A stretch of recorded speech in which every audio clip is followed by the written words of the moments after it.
Hello friend, स्वागत है आपका आपके अपने लीगल चैनल में। मैं हूं एडवोकेट सनी शर्मा। दोस्तों, आज की इस वीडियो में मैं आपको बताने वाला हूं कि जो आपके 125 सीआरपीसी के केस या डीवी के केस या 498 की एफआईआर के अंतर्गत पत्नी ने तथ्य लिखाए होते हैं कि उसके सारे गहने, उसके सारे आभूषण एवं जितने भी पैसे उसको मायके से मिले थे वो सारे पति के पास हैं या पति के माँ बाप के पास हैं, और उनको वो क्लेम कर रही होती है कि वो उसे वापस चाहिए, तो वो उसको क्लेम नहीं कर सकती है।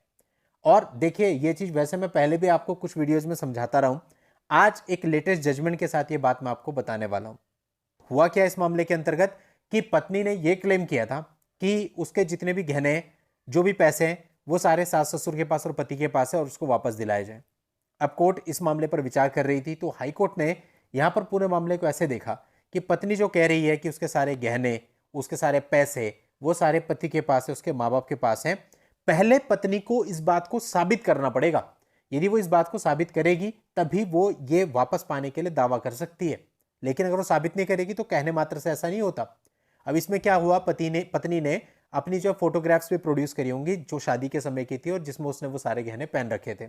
अब यहां पर कोर्ट ने यह कहा कि शादी के समय की फोटो दिखा देना जिसमें आपने गहने जेवर पहन रखे हैं, इससे यह पता नहीं चलता कि गहने और जेवर जो है पति को आपने दे दिए थे या फिर सास ससुर को दे दिए थे और वर्तमान समय में भी उनके कब्जे में हैं। और दोस्तों, अभी हाल ही में मैं ये बात किसी को बता भी रहा था। वो कह रहे थे कि साहब, वो कह रहे हैं कि इतने सारा सोना जेवर हमने आपको दिया है और वो इसके बिल भी प्रोड्यूस कर रहे हैं। तो वहां पे भी मैंने यही बताया था कि भाई, जो बिल वो प्रोड्यूस कर रहे हैं उससे तो केवल ये पता चलता है कि उन्होंने वो ज्वेलरी खरीदी है। और हालांकि उसका कहना था कि बिल भी फर्जी बनाए, बन जाते हैं आजकल, आपको पता है। लेकिन चलो मान लेते हैं कि फर्जी है या असली है, जैसे भी है, लेकिन बिल केवल ये शो करते हैं कि आपने ज्वेलरी खरीदी थी। ये शो नहीं करते कि वो ज्वेलरी पति के कब्जे में है या फिर सास ससुर के कब्जे में है। उसके लिए आपको ये साबित करना पड़ेगा कि उन्हीं के कब्जे में, यानी आपने अपनी ज्वेलरी या अपने पैसे या जो भी आभूषण है वो उनको दिए थे, उसका कोई एविडेंस आपको देना पड़ेगा।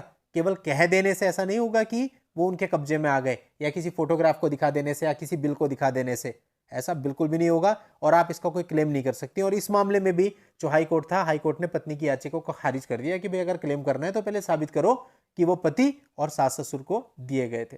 तो इसके आधार पर कहा जा सकता है कि आपकी पिटिशंस में जो बड़ी बड़ी बातें लिखी जाती हैं, जिन बड़ी बड़ी बातों को देख करके आप डर रहे होते हैं कि 50 लाख की ज्वेलरी पति के पास है, और सच्चाई ये होती है कि जब अपने मायके गई होती है तो सारा सामान लेकर के गई होती है और कई बार तो आपके घर की भी ज्वेलरी उसके साथ चली जाती है। अब ऐसे में वो दोबारा ज्वेलरी का क्लेम कर रही है, तो क्या आपको देना चाहिए? तो कभी भी नहीं देना चाहिए। ऑब्वियसली पुलिस में भी नहीं देना चाहिए। पुलिस वाले कहते हैं लाओ जी, जब है नहीं तो कहां से लाओ? तो क्या करेंगे? 406 लगाओगे? लगा दो। बात वहां पे भी यही आएगी कोर्ट में। 406 लगा तो दी पुलिस वालों ने, अगर वो चार्जशीट में आती है तो साबित कैसे करोगे 406 कि गहने और पैसे वो सब चीजें आपके पास है? प्रोसिक्यूशन इसको साबित ही नहीं कर पाएगा, और साबित नहीं कर पाएगा तो कुछ भी नहीं होनेगा उसमें।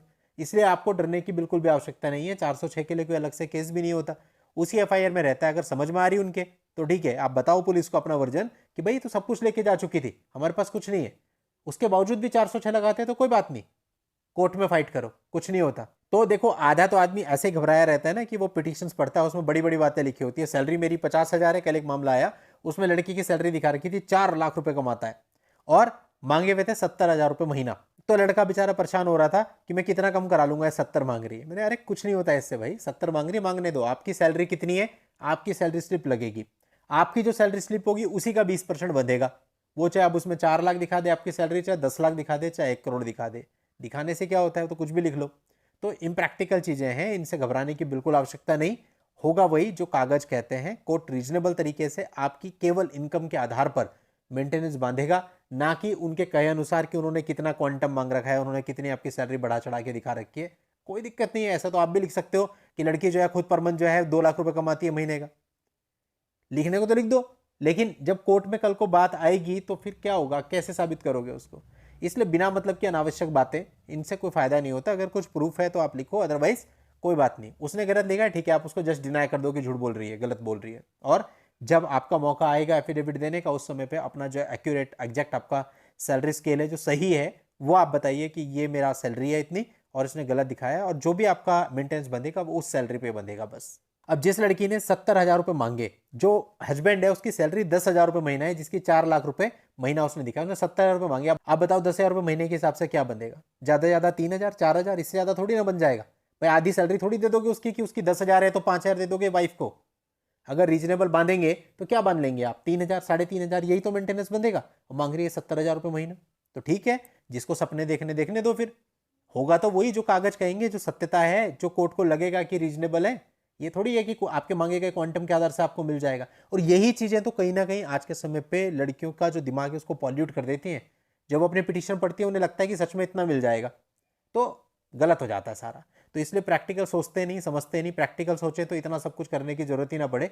नहीं रहना साथ में तो एमिकेबली अलग हो जाए, रीजनेबल अपना अमाउंट पकड़े और दोनों की जिंदगी सही तरीके से आगे बढ़े। बट आदत है, पहले बहुत सारा समय खराब करते और समय बदल भी रहा है। अब पहले के टाइम होता था लड़के घबराते थे, डरते थे। आज मुझे नहीं लगता कि कोई घबराता है या डरता है। हैं कुछ लड़के जो ज़्यादा सीधे होते हैं, पर वो भी धीरे धीरे सीख रहे हैं, सीख जाएंगे बहुत जल्दी वो भी। चलिए दोस्तों, आज के इस वीडियो में इतना ही। नेक्स्ट वीडियो में नई जानकारी के साथ मैं आपसे फिर मिलता हूं। तब तक के लिए good bye and thank you for watching. Take care.